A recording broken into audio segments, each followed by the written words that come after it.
कपड़े धोने वाली बहू। शादी के पहले से ही विभा को कपड़े धोने का बड़ा शौक था। कभी नल के नीचे तो कभी तालाब के पास। अरे मेरी नीली वाली लुंगी नहीं दिख रही है। विभा की अम्मा, कहाँ रखी है लुंगी? अरे वो तो विभा ने परसों ही धोकर रखी थी आपकी अलमारी में, देखो वहीं होगी। वो ना मैंने आज धो दी, मुझे लगा कि गंदी हो गई होगी। अरे कैसे गंदी हो गई थी? उसे तो मैंने पहना भी नहीं। हे भगवान, इस लड़की के कपड़े धोने की आदत से परेशान हो गया हूँ मैं। जितना तो घर में राशन नहीं आता, उससे कहीं ज्यादा डिटर्जेंट पाउडर का खर्चा है। इसकी शादी करवा दो, शादी जाए अपने घर में ही करे काम, फिर चाहे घर के कपड़े धोने हो या पूरे गांव के। हाँ ठीक बोल रही हो, देखता हूँ मैं कोई लड़का। वो दिन भी आ जाता है जब विभा को देखने लड़के वाले आ जाते हैं। लड़की मुझे अच्छी लगी। होने वाली सास कहती है, बेटी अगर कुछ पूछना है तो पूछ लो। वैसे तो हमारी लड़की बहुत ही शर्मिली है, जो बोल दो वो मान लेती है, इसे क्या पूछना होगा। अरे कैसी बात कर रही हो माँ, मुझे इन लोगों के घर रहना है, सवाल तो कई है। हाँ हाँ बेटा, पूछ लो ना, क्या पूछना है। आप लोगों के घर कपड़े कौन धोता है? सास का मुंह बन जाता है। देखो, अगर तुम ये कहना चाहती हो कि तुम्हें कपड़े धोने नहीं आते तो सुन लो, कपड़े मैं ही धोती हूँ, लेकिन तुम्हारे आ जाने के बाद मैं रुमाल तक नहीं धोऊंगी। अरे चुप रहना भाग्यवान, बहू बेचारी घर आई नहीं, उसे डराना शुरू कर दिया। वो क्या है ना बिटिया, अभी तक तो ये कल्लू की माँ ही धोती थी, लेकिन अब तुम्हारे पापा तो दहेज में वॉशिंग मशीन देंगे ही। तभी विभा की माँ बोल पड़ती है, सवाल भी पूछा तो क्या। वैसे भाई साहब, मशीन की तो फिर भी कपड़े धोने की कैपेसिटी होती है, मतलब जो बिटिया दे रहे हैं ना विभा, इसे कपड़े धोने का बहुत शौक है। ये आप लोगों के क्या, आस पड़ोस गांव मोहल्ले सबके कपड़े धो दे और उफ तक ना करे। बाहर देखा नहीं आपने कितने कपड़े सूख रहे हैं, सब हमारी बिटिया ने ही तो धोए हैं। बस भी करो ना माँ, शर्म आ रही इतनी तारीफ सुनकर। और तो और एक दाग निकाल कर दिखाओ तो मान जाओ। हाँ अच्छा, माफ करना बेटा, मैंने गलत समझा।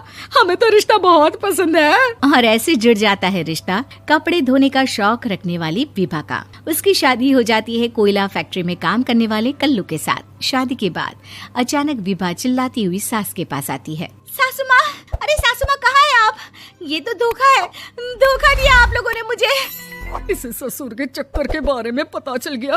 अरे तो उसमें तुझे क्यों धोखा मिला है? अरे नल में पानी नहीं आता, कपड़े कैसे कब धुलेंगे? अच्छा, तू पानी नहीं आ रहा उसकी बात कर रही है। तो आपने क्या सोचा? कुछ नहीं। अच्छा, तेरी माँ ने कहा था कि कपड़े धोने का शौक है तुझे, याद आया मुझे। शौक बोलकर कपड़े धोने वाले मेरे जुनून को कम ना आके सासू माँ, कपड़ा धोना मेरा गुरूर है।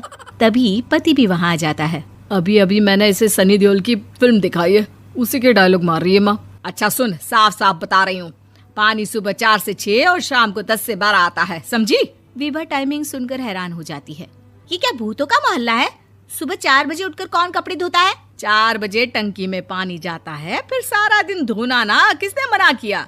अरे कैसी बात कर रही हैं? 200 लीटर की टंकी में कितने कपड़े धो लूंगी मैं, सुबह ही उठ जाऊंगी मैं। अब क्या था, विभा सुबह 4 से लेकर रात के 12 बजे तक कपड़े ही धोती रहती। एक रोज सास पड़ोस से निकलकर कहीं जा रही होती है कि साथ वाली कहती है, हाँ कल्लू की माँ, जरा ये बताओ कि 2 साड़ी है, 2 ब्लाउज और एक पेटीकोट और एक नाड़े वाला लंबा कच्छा। हाँ तो? अरे तो क्या, कितना लोगी धुलाई ये बताओ। धोबन दिख रहे हैं हम क्या? हमारे पति सरकारी नौकरी से अभी रिटायर हुए हैं और बेटा सुपरवाइजर है कोयला फैक्ट्री में। धोबन समझ रखा है हमें। हाय रे कल्लू की अम्मा, माफ कर दो, वो तो मोहल्ले में यही सब बता रहे थे कि तुमने बहू को कपड़ा धुलवाने के काम में लगा दिया है। सास को पड़ोसन की बात सुनकर गुस्सा आ जाता है। वो घर पहुंचती है जहां घर के बाहर ही इतने सारे कपड़े सूख रहे होते हैं जितने कि किसी धोबन के घर पर। अरे ओ कल्लू की दुल्हन, बाहर निकल।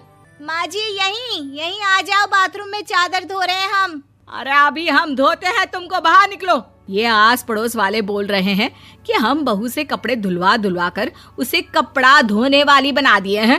अरे छोड़ो ना माँ जी, किन लोगों की बातों में आती हो? आस पास के लोगों का तो काम ही होता है कि वो किसी तरह सास बहू को लड़ा दे। बहू सारे घर के कपड़े धोती है, ये क्या कम है? बोलिए। सास को भी लग जाता है कि वो बहू का ये सनकीपन नहीं छुड़वा सकती, इससे अच्छा है कि खुद ही चुप हो जाए।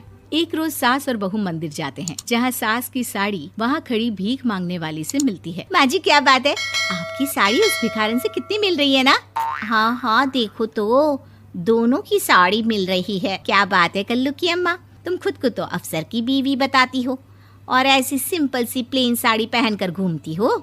सिंपल और प्लेन नहीं है ये साड़ी। तो क्या सोने के धागे से फूल बने हैं?